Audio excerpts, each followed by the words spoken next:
Hello, everybody, and welcome back to another episode of the Daft on Draft podcast. I am your host, Dalton Miller. And yes, my voice just got high and it cracked because we have college football this week. And yes, we had it for week 0, but week 0 wasn't, it was nothing. It was a big old nothing burger. Not so this week, ladies and gentlemen. We have real college football games, real prospect matchups to talk about. Corey and I are going to go over all of them. And Corey, how are you doing today? It's odd to record in the morning, so this feels good. This feels really good. Got my coffee, got Yeah, my cold brew. Dropped my kids off at daycare. We're rolling. So I'm excited, man. There's a million games to talk through. Like from Thursday to Monday. yeah, it's I it's love all this. it's all spread out. It's fantastic. Before we get started, I just have like a general philosophy question. How do you feel about the biggest game of the week every single week being at noon on Fox? Yeah, it's not great. I mean, Okay, I'm sure you love it because it's I your love it bedtime. Yeah, because Mister goes to bed at 7 p.m. But no, there is something about a night game, like a big night game in college football, that is yeah, amazing. Like if I'm watching like LSU Alabama, I want it to be dark. You know what I mean? yeah. But there is something about and Texas, Ohio State's a little bit different, but there is something about like unless it's at Penn State and it's like a whiteout game, like I don't mind a Big Ten football game between powerhouses at noon. Like Hmm. it just feels blue collar. Like the Yeah. Big Ten in general just to me feels blue collar, so it makes sense. And so I'm okay with it depending on the matchup. But some matchups I don't like as much. But like a lot of those SEC games are on the CBS anyway, so they don't get the noon slot. Doesn't matter. That's not what we're here to talk about. We're here to talk about prospects. So let's get into it and let's just get started. I just wanted to bring up. I don't know how much of an NFL draft prospect he is at this moment, but Byron Brown playing a top 25 team to start off 5:30 on Thursday night. Yeah. When you guys listen or watch this podcast, Byron Brown will have already played Boise State, but that is a matchup that in my future here, I'm very excited about because he's somebody who I believe 2 years ago went for 3,000 and 1,000, and it was him and um, Jaden Daniels were the only two in the FBS to accomplish that Hmm. year. Byron Brown, 6'3", 230, like big dude, a decent arm. As an NFL draft prospect, meh. But as a college football player, he is a one-man army in that South Florida offense. So I'm very excited about how he fares against a very good football team. Yeah. Yeah, it should be a lot of fun to watch. Again, yeah, 800 yards. We'll see. I drafted him in my college fantasy football league that I did this year. First one ever doing college fantasy football. It's That's really overwhelming because degenerate there's a stuff million. right there. That's a million players to sort through. Yeah. Um, but I did draft him because I drafted 3 quarterbacks who could run the football. I think I got Devin Dampier and Kevin Jennings as well. But so we'll see. Boise State, that's a hell of a matchup to start the year too. So we'll see if Boise State can, now that they don't have their semi truck to carry them across the country anymore. We'll see how they do this year in terms of playoff contention. But that's a good one to open up the weekend. I guess Thursday isn't really the weekend, but good one to open the season with. Yeah, and then I think the other one that I kind of wanted to bring up, I mean, there's two of them that I wanted to bring up, is NC State. I was just told that I need to watch Hollywood Smothers, which, listen, phenomenal, all ACC, probably even an All-American name at running back. Redshirt sophomore, 5'11", 195. Really excited to watch him because I was told to watch him. So Hmm. that's a name to keep an eye on there in that football game. Plus, my wife went to NC State, so I do kind of root for the Wolfpack. Nice. Um, Again, man, that's my least favorite kind of body type on a running back, though. Those taller, yeah, yeah, skinny. yeah, yeah, yeah, God dang it, man! yeah. Just give me like a 5'9", 215-pound hamster. Sub God. 200 for me at running back is just tough to get down with, no matter what. Uh-huh. It's the beating that those guys take. Yeah. Um,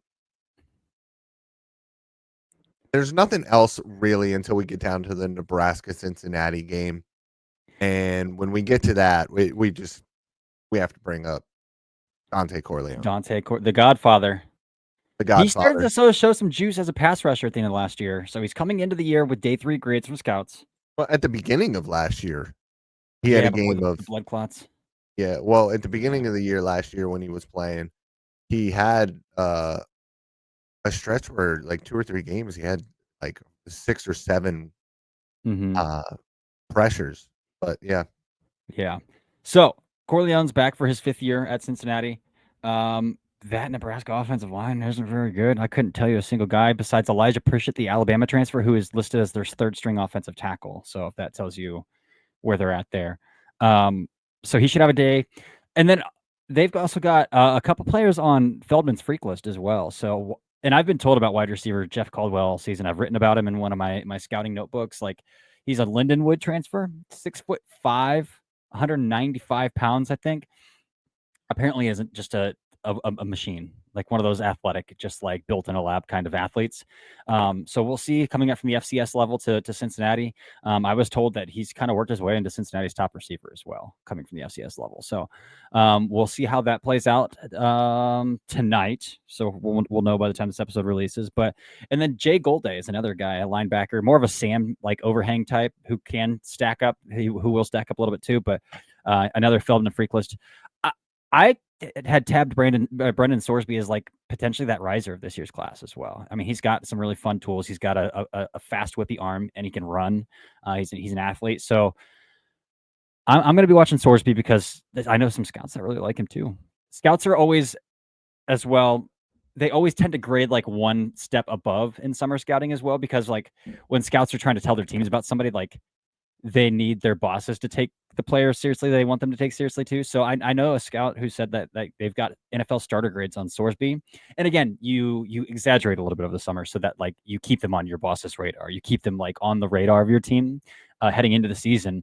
I'm not quite that high on him. His accuracy numbers weren't great last year, but they got a whole new stable of receivers, and I do think Sorsby has the tools and can play from the pocket pretty well to kind of take that leap. So that's one I'll be watching there too. nothing else from that Thursday slate, but Friday, we have Aiden Auburn, Childs, baby. we have Auburn and Baylor. Well, Aiden Childs, we don't care about Western Michigan and Michigan That's State. true. We don't. We don't. Yeah. We just don't. Auburn Baylor, we absolutely do, because we have some big time prospects in that one. Keldrick Falk, one of the top names in college football when it comes to the NFL draft. Cam Coleman is another one where he's not NFL draft worthy yet because he is only a true sophomore, but he is. We talked about it. Maybe not right there with Jeremiah Smith, but probably the wide receiver 2 in that class right now from a talent perspective. Wouldn't you agree? Yeah. Yeah. There's a lot of That's good the receivers in conversation. that We class, did a but draft or draft on this, yeah, right? that's what I Jeff Coleman? said. Yeah. So yeah, I mean, I've said that I am a little less bullish on Ryan Alabama. Williams Yeah. because I just think his play strength is pretty bad. And like watching other corners throughout the summer, and I obviously want to watch the Alabama games because I want to see him play their toughest opponents, and pretty often I'm seeing Ryan Williams getting rerouted into the sidelines. So a little lower there, but yeah, Cam Coleman, man. Interesting that he stayed at Auburn, but you know what? Yeah, but I love Cam Coleman. Yeah. And listen, Oklahoma transfer Jackson Arnold, he was a 5-star, so you got to keep your eye on him as well. Connor Liu, I mean, this Auburn team has actually quite a few guys. Connor Liu is a top 10 player in this class that just plays a position that we do not value. And then he's a top 10 player in this class. And then Xavier Chaplin, who the NFL seems to love at tackle as well. He's got 75-inch arms. So very, very excited about this matchup, even though those guys won't have a ton of guys to really worry about on that Baylor defense. That Baylor offense is kind of fun, man, because Sawyer Robertson is a fun player. You also have Bryson Washington, who is getting a lot of love. We didn't love him as much when we watched his tape, but that is what it is. Kobe Prentice, a former four-star Alabama transfer. Michael Trigg coming back. I believe he got injured last year, coming back healthy this year. He's a talented player. And so those are some names to watch on that Baylor offense. Yes, love it. Love it, love it, love it. Again, Baylor's offense is going to be fun. Sawyer Robertson's going to be fun. He's going to be chaotic. That always makes for really great college football, though. Well, Baylor's always a chaotic offense, no matter what. And then we have Georgia Tech, Colorado has the chance to be one of the better games of the weekend. Absolutely.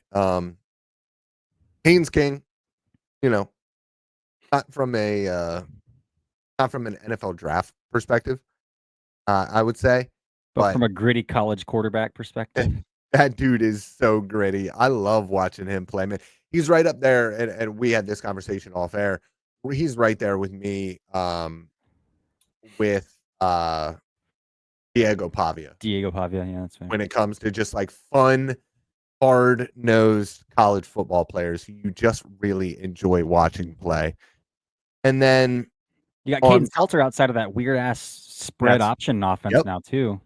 That's what I was going to say. Caden Salter on the offensive side of the ball for Colorado, and then on the defensive side of the ball, obviously DJ McKinney is the name to keep an eye on there. I've also been told – sorry, go ahead. I don't want to cut you off. No. Tell me what you've been told, and then we can get into a different topic. Well, Colorado has two pretty awesome receivers. Like Dre Miller is legitimately the receiver that I've seen closest body type wise and like play style wise to Deebo Samuel. I know everybody wants to comp every yak guy to Deebo Samuel. Dre Miller is legitimately like dense in his lower half, very strong after the catch and with the football in his hands. But I've been told from scouts like Omarion Miller is, if he is the top receiver at Colorado this year, is going to go first round. Like that's the tools that he has as a receiver. So now that Travis Hunter isn't there, now that Jimmy Horn's not there, now that LeJohn Wester's not there, like the ball's got to go elsewhere. And so I've been told Omarion Miller is that guy. So we'll see that.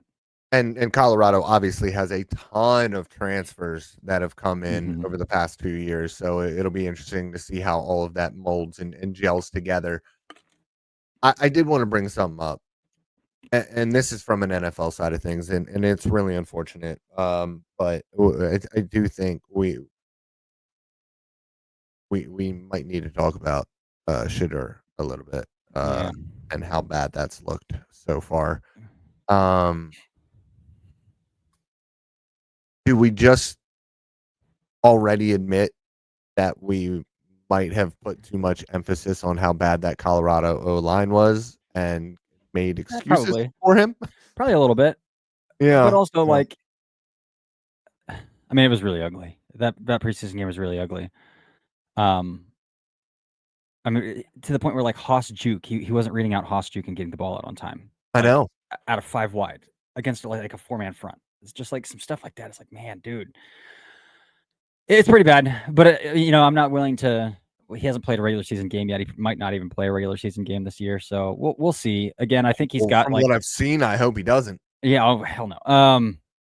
What I will say about Shedeur is that, like, his mental toughness is clearly very strong. Like, I obviously I am very inundated with the Cleveland stuff because it's also what I do. Like, he just works, man. Like, none of the stuff outside he doesn't seem to hear. He doesn't seem to care about. Like, he just works, and I think that's a pretty good trait to have. So we'll see.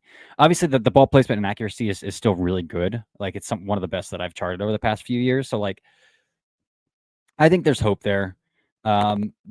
Potentially, like, that Colorado offense is also pretty basic. So we'll see.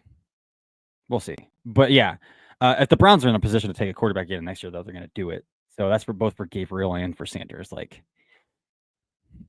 the expectations for quarterbacks flatten once you get outside of the second round. Yep, absolutely. You're drafting a backup once outside the second round. So let's talk about a guy who we don't think is going to be a backup, and if he starts this season hot, is going to be the biggest name in college football all year. Already is the biggest name in college football. You're right, and that is Arch Manning. Number 1, Texas, at number 3, Ohio State. Ohio State is favored in this football game at home by, I A believe, 1.5. a Very point and a half. narrow spread. Yes. So taking home field advantage away there, they are actually probably not the favorites, um, given how much of a home field advantage college football brings. So if it was neutral site, I believe Texas would be favored in this football game. Mm-hmm. And man, there are some absolutely awesome matchups in this one. You got Arch Manning with a massive week 1 test. You got Wisner and Baxter versus Styles and Reese there. Gooseby versus Jackson Curry Hicks Atkinson. Igbinosin with 25 defensive pass interferences in this football game against Minga or against Wingo. And then for me, the one that I really want to see the most, the one that, and this is bad because it's going to speak poorly on a prospect, but I need the people to see just how much of a liability Anthony Hill Jr. can be in coverage. And so I need Max Clare to absolutely go off in this football game. And I need Anthony Hill to be on the receiving end of that. Yeah. Now, will that happen? I don't know. We might see some Jalen Gilbo against him as well, and that is a big size mismatch. Huge. You might also see some Taffy come downhill and cover him as well. It'll be interesting to see, who really matches up with Claire. There might be like 600, like 700 passing yards total in this game. Yeah, Maybe yeah, 800. they're very well might be. We'll see how Jermaine Matthews gets looks against Wingo too. That would be something I'd be very interested in too. But again, I've always said that I think Jermaine Matthews is the better of the two corners anyway. So yeah, Texas really likes to run the football. But yeah, I mean, even on the other side of the ball, you have Carnell Tate and Jeremiah Smith going up against somebody who we think has been very much overhyped in Malik Muhammad over the summer. Mm-hmm. So I mean, I think that you're correct. I think it's going to be two really efficient passing offenses in this game. And it's not like, listen, Texas's passing offense is always efficient because of the way that they run that offense. But I do believe you're going to see efficiency and more downfield explosiveness than we have from that football team, and from a Steve Sarkisian offense in general, because of the types of quarterbacks that he's had in the past, and the one that he has now is just completely different. I'm so excited to see Julian Sane. I'm so excited to see him, man. It's the true wild card. Your first career start against freaking Texas, man. Yeah, that's tough. And I'm excited to see Jack Indries and Caleb Downs go at it as well, because I think Indries is a pretty good football player, and I think Downs is at his best when he's stepping down. So Caleb Downs is at his best when he is stepping down. So it will be very fun to watch, and that's going to be the game of the week. And that's I'm not watching a single second of any other noon game. Yeah, my biggest concern here is Colin Simmons against an Ohio State offensive line that is very much different look than it was a year ago. I mean, Ethan Onyeonwa didn't win a starting job, and they transferred him in as the big, like, offensive line transfer here. So, which, Phil Daniels is good. The Minnesota transfer, who played guard for Minnesota last year, is playing right tackle. That's going to be rough. Could be rough. Like that's where I anticipate the biggest wild card being here is like Ohio State. I mean, Luke Montgomery started in the playoffs once they had to kick Donovan Jackson out. Hinsman had to start once McLaughlin went down, but they're starting 3.5 new names here along this offensive line, including both tackles. Trey Moore and Colin Simmons could definitely be the great equalizers in this football game for sure. Yep. Yeah. So, yeah, that's a lot of time spent on Texas, Ohio State. Well, I mean, it's the biggest match. I mean, you know what I mean. Is there anything that you want to go over from the Syracuse and Tennessee game? Because, like, for me, like I had fun watching Joey Aguilar last year in the summer, and then I just didn't watch any more of him because I didn't have to. And so I'm really interested to see what he looks like. And then obviously, I mean, from a wide receiver perspective, you don't really have a matchup for Jermon McCoy. I just want to see how comfortable he looks coming off Yeah. of the ACL and how athletic he looks. That's it. Yeah. I was a big fan of Chris Brazzell from Tennessee last year when he transferred up from Tulane, but then obviously their passing You attack just was really bad and you couldn't yeah, see you saw anything. nothing from him. So, Yeah. Syracuse always has well-coached DBs, so maybe some Yeah. Brazzell against those Syracuse DBs. I mean, Deuce Chestnut, I think, is probably the biggest Syracuse DB, and he had like a pretty I think he had an undrafted grade this summer. So like name-wise, not a lot there, but they're always well coached. So probably looking at that a little bit. Yeah. Yep. I agree there. Man, I'm going through this list here. Past Do you that, think Toledo could beat Kentucky? I think Toledo has a chance to beat Kentucky. Kentucky's a Kentucky's 10-point favorite, a 9.5-point favorite here, but Kentucky's pretty bad this year, I think. and Toledo's always pretty competitive. Yeah. Yep. I 20 mean, they're starting. Yeah, they're starting Calzada. Yeah. We'll see. We shall see. Yeah. Also, 2:30 p.m. Fernando Mendoza makes his Indiana debut against Old Dominion, but I will say I will be tuned in. I will be locked in. LSU at Clemson, I think, is the next game we really need to talk about. There's some matchups here. How does Avion Terrell and all of that speed match up with all of the speed of Aaron Anderson, Marion Brown, Nick Anderson, Xavier Thomas? Like Chris Hilton. I didn't even talk about Chris Hilton. Chris Hilton. Yeah. They go five wide of guys who run a 4.4 or less. I mean, Xavier might be a little bit slower than that. But like he's still like a smaller guy. But Nick Anderson, he can fly for 6'4", 210. Yeah. He can fly. Marion Brown, we know can fly. Right. And Chris Hilton might be the fastest dude in the NFL draft this year.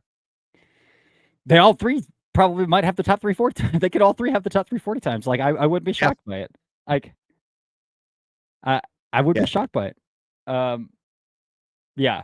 So Nussmeier just plays him and then they have a basketball player playing tight end.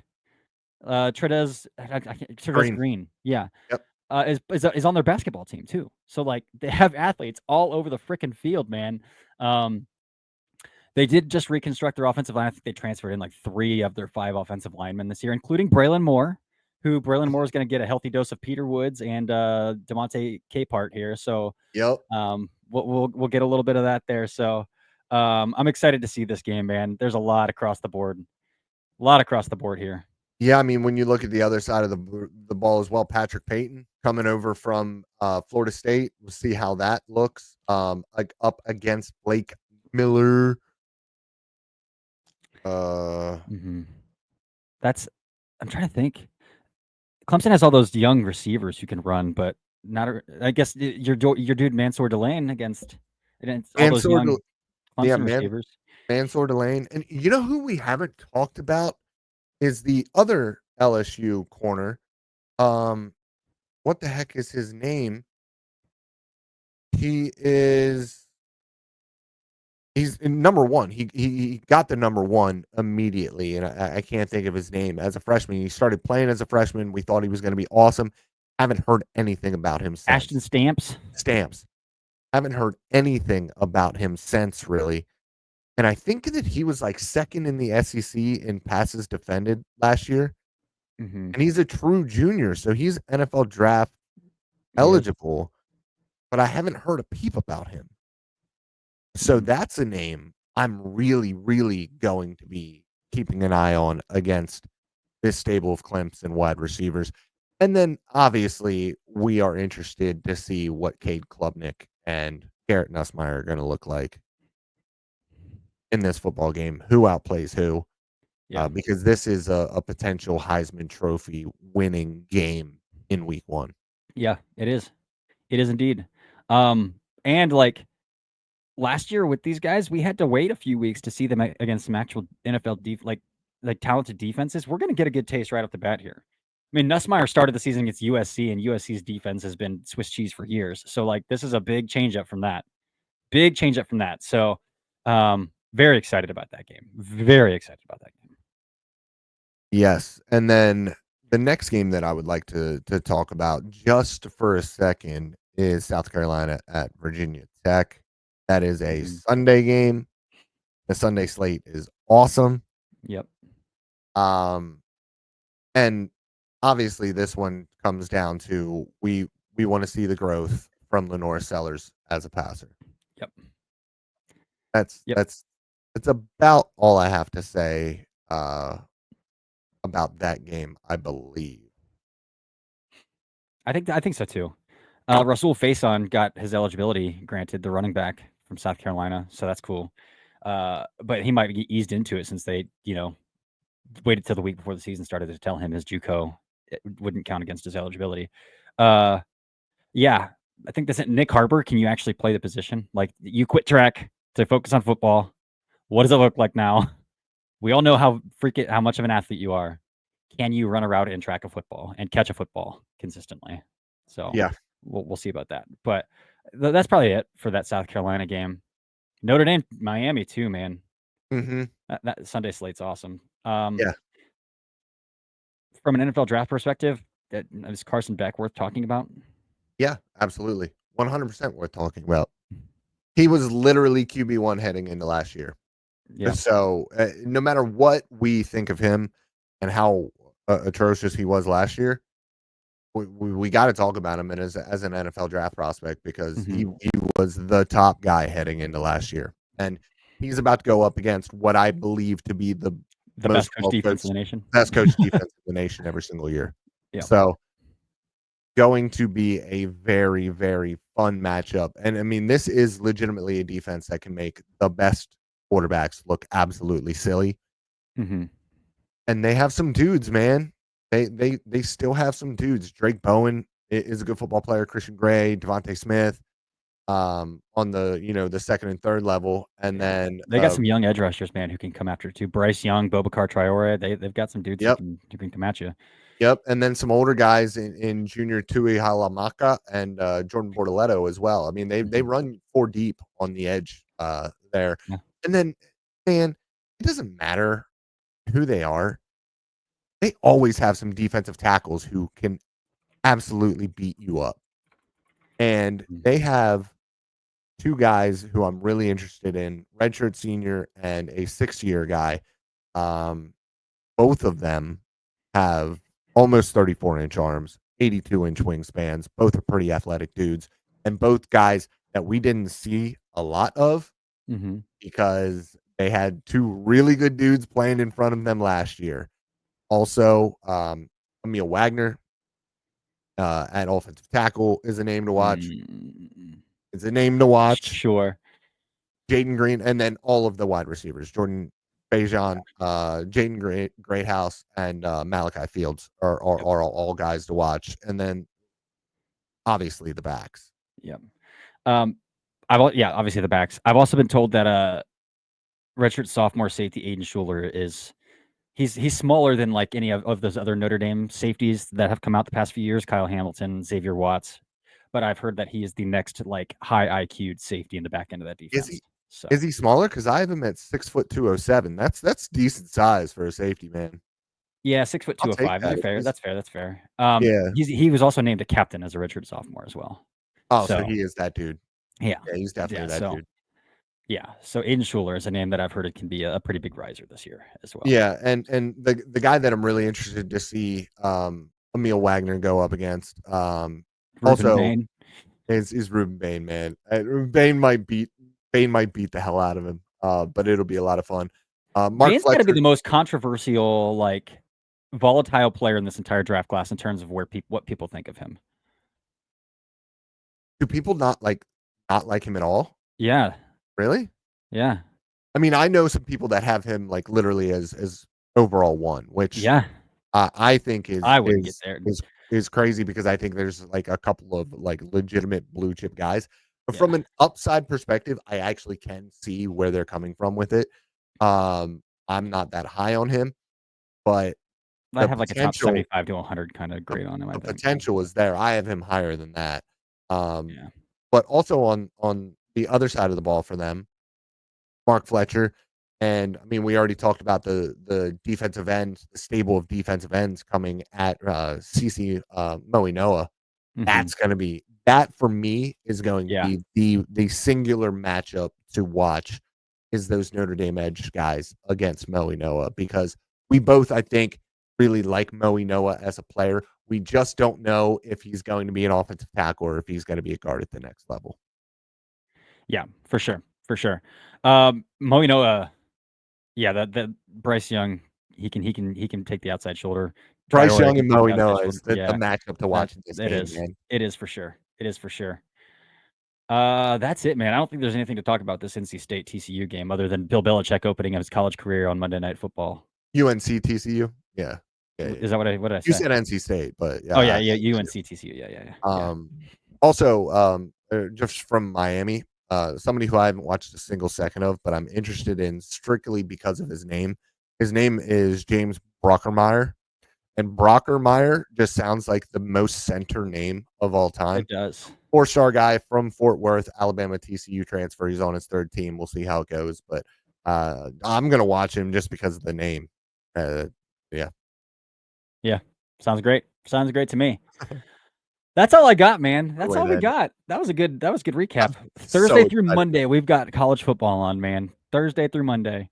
We are so By the time you back. guys are listening to this podcast, obviously that Thursday slate will be cooked and complete. But enjoy, man. You've got a huge. You can't. There's no better way to open up a week one than Texas, Ohio State, man. Arch Manning against the defending national champions on the road in Ohio Stadium. Like, I'm kind of glad that I'm actually leaving the city this weekend because Columbus would be a nightmare. Columbus is going to be a nightmare this weekend, so I'm glad I'm leaving. But man, enjoy it, everybody. Until next time, we'll be back next week, and then Dalton will probably have a guest co-host recapping the slate with you. But we'll be back next week talking more football. Until next time, this has been another episode of the Daft on Draft podcast.